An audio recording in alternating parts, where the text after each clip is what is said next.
What is going on, friends, and welcome back to the Minecraft Hub channel. Today we're taking another look at the mega base progress on Hermitcraft Season 8, and so much has been done since the last time we checked in on these guys.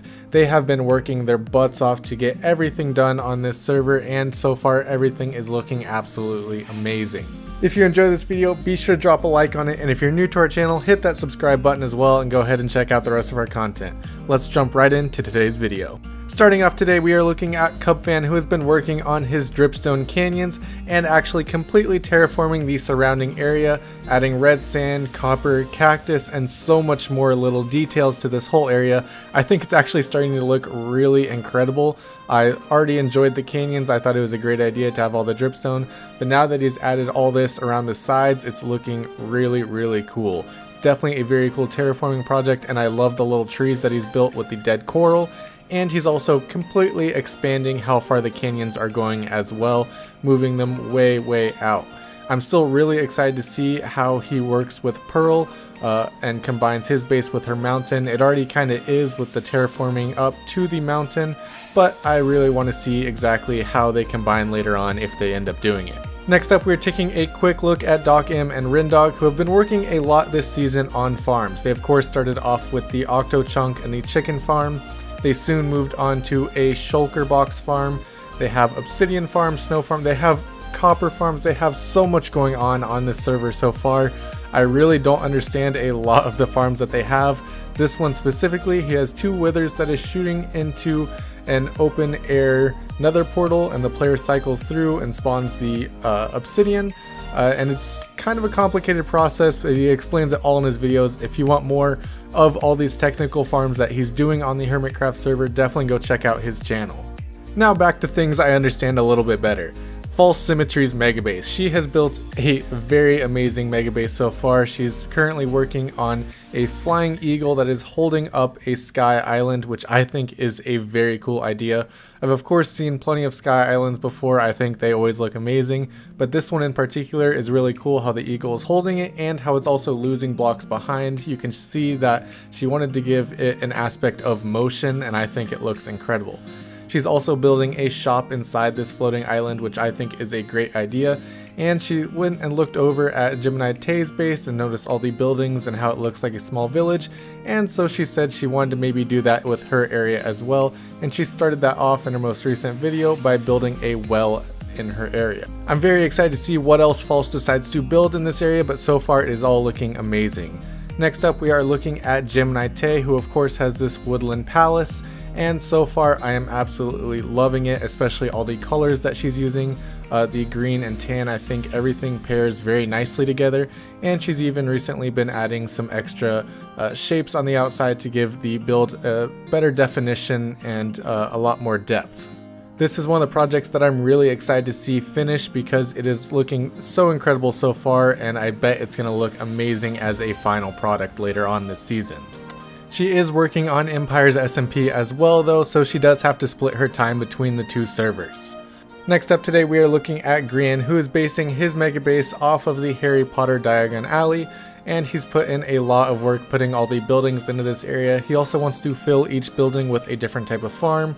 He started off with a creeper farm in one of his buildings, but he plans to put in a lot of different farms. And it would probably all go much smoother if he didn't keep dying and losing all of his things. But what can you really expect when you're having fun with Scar? Next up, iJevon has gotten his soon-to-be slime pit all the way down to bedrock and filled the bottom end with glass. And as you can see, the walls are still unfinished in his latest video, but he's actually been doing some work on stream, and he posted on Twitter that he's covering the whole wall with stone brick and adding stairs and things like that to give it a lot of detail and variant. He has also turned to the dark side and joined up with Suma, becoming Evil Eye Jevon, and he has built things over at Suma's base as well, his own shop.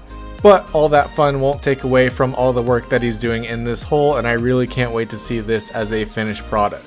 Next up, we are checking at Impulse, who I believe has done the most work on his mega base so far this season. He of course has a lot of work to do on the interior and adding details still, and he probably has some things that he wants to do on the outside as well. But he has added a lot of details and things like that so far. You can see here he has some completely new buildings, new towers, and it is all looking incredible. I can't even imagine how long it took just to gather the materials for this build, let alone build it all in such a short span of time. He has definitely been putting a ton of work into this Hermitcraft season so far, and I really can't wait to see what he does to combine into the Gigabase. His factory paired with all the terraforming that the other hermits are doing is going to be very interesting. Next up, Iskal and Etho have been working a lot on their area. They've been building cranes, buildings, things like that, and making the whole thing look very cool. I actually really like this whole design and how their base spreads out over the entire Shattered Mountain here. And Iskal still isn't using wings, so he has to get around this whole area with a trident, and I have a lot of respect for that because it's definitely much harder to do, but I can see the joy of not using an elytra for quite a while. Next up, Keralis and Pearlescent Moon have been doing a lot of work that I'm not completely sure was necessary. And as we know, Pearl likes to move bases, and so they took down their entire castle that they built early in this season and rebuilt it somewhere else. If someone were to ask me how to define Hermitcraft, this is something that I would describe to them. These are people who, if they build something in the wrong place, even though it is huge and looks beautiful, they will completely move the entire thing. And I think that is not only hilarious, but really cool as well. They of course built the castle back and it looks amazing. They did all the trees, all the builds, everything, completely terraformed this whole area of land to fit the area. Not only that, but Keralis has also been doing some work in the Big Eye shopping district, and he has built a little Italian house, which I think looks really cool. I really love this Italian style, and all the blocks and everything used in it are very interesting.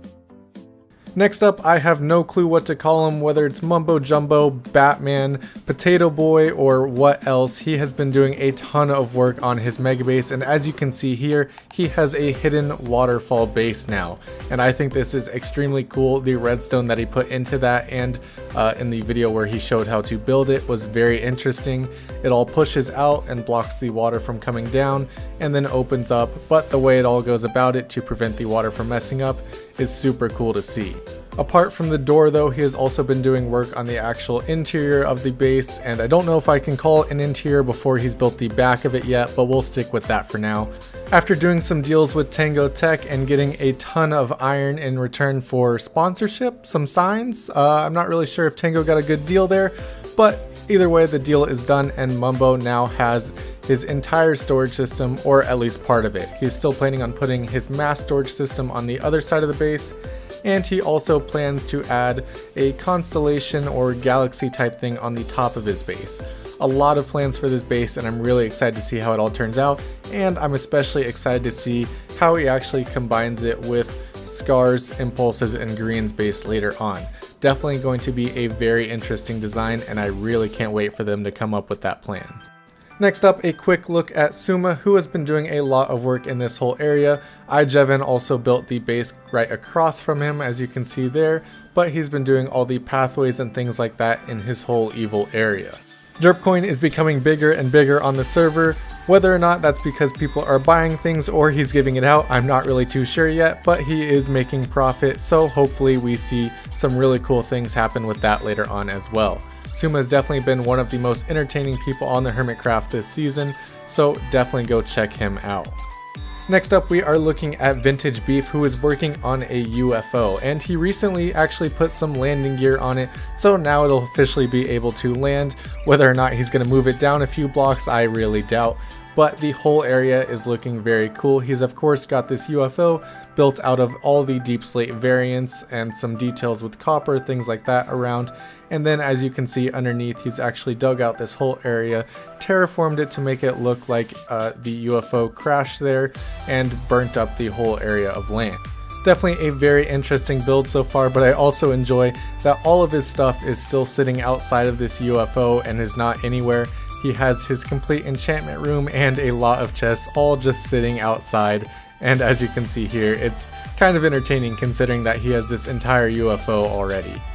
Next up, Wells Knight has been doing a ton of work on his floating island, and he pretty much has the whole thing finished now. He's of course going to be putting things on top, but the island itself is basically done. After purchasing some sea lanterns from Iskal, he was able to completely finish up all the lighting of the rings that go around the floating island, and he opened up the side of the island where the actual entrance will be. This build is turning out to be extremely huge, and I really can't wait to see what he does on top and inside of this floating island. Next up, we are looking at XB Crafted, whose domes are spreading, and he's got 3 more areas now where smaller domes are going to go. Definitely going to be very interesting to see what he does in each of them. In his most recent video where he actually built up one of the domes, he put a whole farm into it. I love this idea of having biodomes with different things built inside of them to support life, and in this case it'll be different farms and things like that in these domes, probably a storage system, but overall it is looking very cool so far, and I'm loving watching him build these domes. Next up, we are looking at one of the newest members of the Yes Wings Club, and that is Zadaf, who has been doing some work on his laboratory, and he can now finally see it from an aerial view. As we know, Zadaf has been doing experimentation this whole season on not only other hermits, but also game mechanics, and this whole laboratory is where he does it all, built with blue stained glass and also white concrete. The mountain that it rests upon also is completely covered with cauldrons that are collecting powdered snow. I think this is a really cool idea, but also takes a ton of iron. Last but definitely not least, back in the Bodum village, Scar is still kind of deciding where he's going to build his mega base. He has a few different options that Pearlescent Moon, Grian, and Impulse have all built signs for him to build there, but I think Grian is actually won now because he saved Scar from the Bodum hole and then promptly killed him. Whether or not he actually builds there is yet to be seen. He is still deciding how he wants to do his mega base, and it'll be very interesting when he does. For now though, he is working on a garage for the Swaggin' Wagon. This build actually turned out incredible and is definitely a great addition to the Bodum town. The details of this build are incredible, and I really wonder about Scar's building process, because watching these time lapses, it seems like he never really messes up and he always likes what he puts down. And since it turns out so great, I'm really curious how much testing he does in creative, or if he does any at all, or if he's just a crazy good builder like we think he is. Definitely some major respect for his builds because they are all incredible, and that is all that we have for you guys today. Thank you guys so much for watching. If you enjoyed this video, be sure to drop a like, and if you're new to our channel, hit that subscribe button as well, and check out the rest of our content.